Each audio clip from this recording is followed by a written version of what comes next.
Hola, hola a todos, ¿cómo están? Soy Fede Arce y estoy acá con un nuevo video del joven, en este caso el joven y la niñez, que continúa la historia de María y Augusto, de la que posiblemente la semana próxima tendré la traducción de esta historia también, la historia anterior. En este caso el joven y la niñez viene con traducción y subtítulos en inglés, que espero disfruten mucho. No se olviden de comentar, de compartir y suscribirse, y sin más, vamos con el cuento. Hola a todos, somos María y Augusto. Si no nos recuerdan, acá arriba les dejo un video de cómo nos conocimos gracias al joven. Esto pasó hace ya más de 3 años, en los cuales nos conocimos bien con Augusto. Y hoy, a punto de tener mellizos, ya con 2 años de matrimonio, nos juntamos para pedir al joven dirección. Una guía clara para afrontar esta etapa de padres.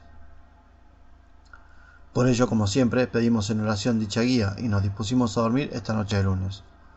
La mañana de martes nos llamaba con el cantar de los pájaros que a montones cotorreaban para que empezáramos la tarea. Semidormida, estiré mi mano para abrazar a Augusto, y fue en ese momento en que aparecí en mi lugar especial. Se lo recuerdo, son 3 pirámides que sobresalen en medio de un lago, que a sus costas tienen grandes campos de trigo. En este día mi lugar especial dejaba ver el sol que asomaba detrás de las pirámides. Augusto me esperaba sentado en la costa, con una fogata pequeña, en la que calentaba el agua para unos mates. Si bien esto es un sueño, lo real de él es tanto que se puede hasta sentir el calorcito de la fogata. El joven venía a nosotros desde las pirámides a bordo del bote que usábamos para ir y venir. Remando plácida y serenamente, encalló en la playa y se dispuso a bajarse. El mate estaba listo y la bienvenida fue la siguiente. ¿Querés?, le dijo Augusto, al tiempo que estiraba el mate hacia el joven, y yo, ya sentada, me hice un lugarcito para que estemos los 3 acomodados equidistantes de la fogata. El joven aceptó el mate y luego de mucho tiempo sin vernos nos dijo: qué bueno que pidan guía para esto que viene, los felicito, no solo por estos amores que llegan a su vida, sino por querer criarlo de la manera correcta. Augusto tomó la palabra y dijo: es que de esto no sabemos nada, apenas pude comprender el lugar de la mujer en nuestra pareja. Hay tanta información, tanto enrosque en estos días, que ya no sé cómo actuar. El joven entonces, con gran comprensión de lo que decía Augusto, me miró y me preguntó: María, ¿cuál crees que es tu lugar en la pareja? A lo que respondí: la verdad ya no sé. Por un lado me gustaría tanto como el hombre traer el dinero a la casa, tener una vida. El mundo me presiona demasiado como para sentirme mantenida. ¿Qué debo hacer?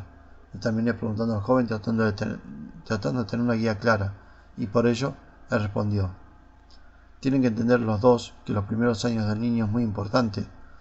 Los necesitan allí para su educación, a ambos. No importa si trabajan los dos o no, eso lo arreglarán ustedes, pero sí es importante su estar con ellos. Son figuras de referencia para lo que resta de su vida, y con esto no me refiero a darles todos, sino también a los límites que ellos necesitan. Ustedes tienen que intentar que trasciendan de las trampas de las que habló María Magdalena. ¿Recuerdan? ¿Cuáles?, preguntó Augusto, a lo que el joven respondió: son 4 trampas muy difíciles, dijo el joven y continuó: lo primero que tienen que saber es que llega un momento de la vida en que cada uno de nosotros en que debemos afrontar la oscuridad, es decir, un momento en donde vemos los males del mundo y se nos hace grande todo lo que enfrentamos. Para ello, hay que preparar a los chicos para que actúen en el momento de ver una injusticia. Esto desde muy chicos. Quizás mientras crece se olvida de esta realidad, pero llegará su momento de despertar y verán el fantasma de la ley dominando todo.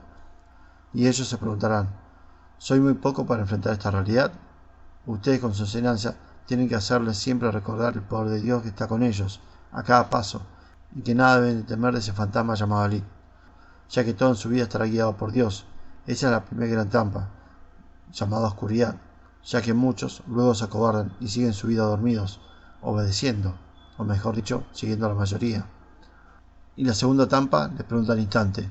Esto se está poniendo interesante, a lo que el joven respondió: la segunda trampa es la concupiscencia. ¿El deseo sexual?, preguntó inmediatamente Augusto. El joven tranquilo respondió: no solo el deseo sexual, sino además el deseo material, o sea, los deseos de la carne, incluso el apego a un ser querido. Cuando emprendes el trabajo de desterrar el fantasma gigante de la mente de todos, tenés que aceptar el hecho de que posiblemente la gente dormida ya no quiera hablar con vos, o que ya no consigas un trabajo del antiguo sistema, o tantas cosas más que van en contra del alma. Por esto la concupiscencia tratará de decirnos que no somos almas libres, que venimos del cielo, sino más bien somos carne que no tenemos más que seguir viviendo. A tus hijos tienes siempre que enseñarle que este envase llamado cuerpo no es nada, es solo un vestido o ropa que usamos acá, pero que la verdad está siempre más allá de todo esto que parecemos. Si tus hijos comprenden esto, habrán trascendido la carne y de todo apego, ya que comprenderán que todo sigue y que este mundo es solo un paso al cielo, que venimos solamente para irnos mediante un propósito, que para todos es el mismo, y es hacer de este mundo un cielo.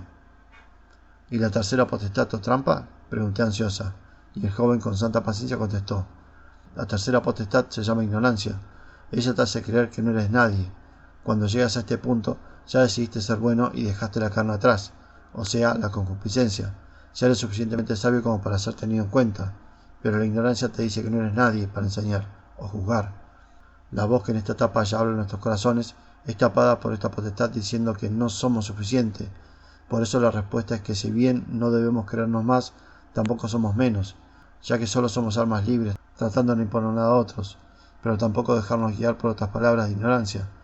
Es aquí donde pasamos a la cuarta dimensión y vemos cómo caen todas las estructuras, cómo nada en el mundo está firme como para discutir por ello, y cómo solo queda el amor en pie.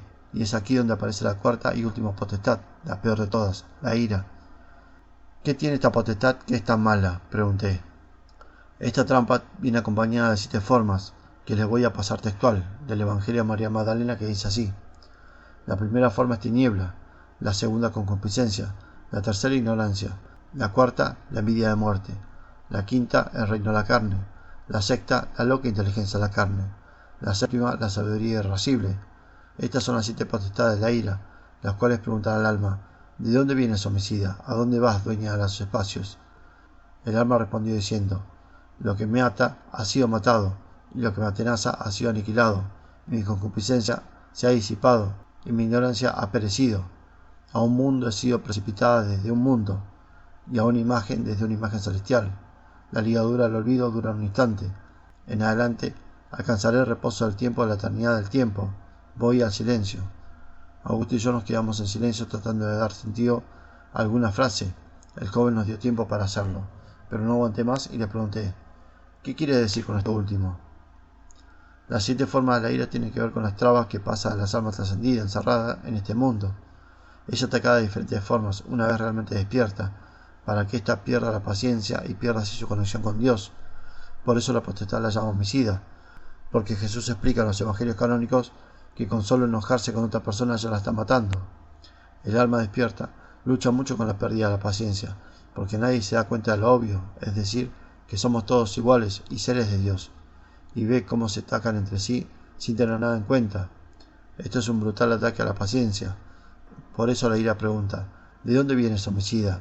Y luego se mofa preguntando: ¿a dónde vas, dueña del espacio? Esto preguntará día tras día metafóricamente esta potestad, hasta que el alma entienda la respuesta que se da en el Evangelio. Lo que molesta al alma es ilusión. Nadie es más ni menos que nadie. Nadie sabe más ni menos que otros.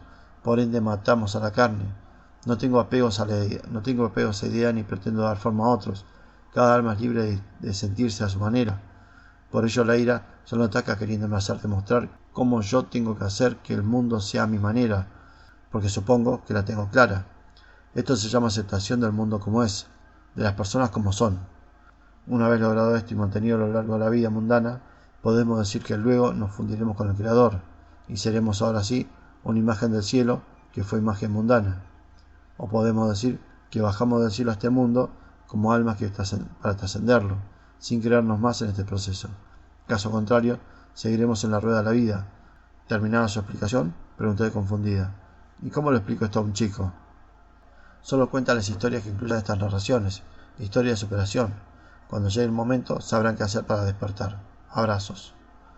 Dicho esto, mi mano alcanzó a rodear el cuerpo de Augusto, esta mañana soleada, donde los gorriones nos llamaban a ponernos en marcha. Mi panza embarazada se movía a lo inquieta que es la vida, y Augusto ya tomaba mi mano nuevamente en esta travesía. La vida es buena cuando tiene un sentido al cielo, o mejor dicho, cuando le damos sentido a la misma. Bueno, hasta acá todo por hoy, espero les haya gustado, no se olviden de comentar, de compartir y suscribirse. Gracias y hasta la próxima.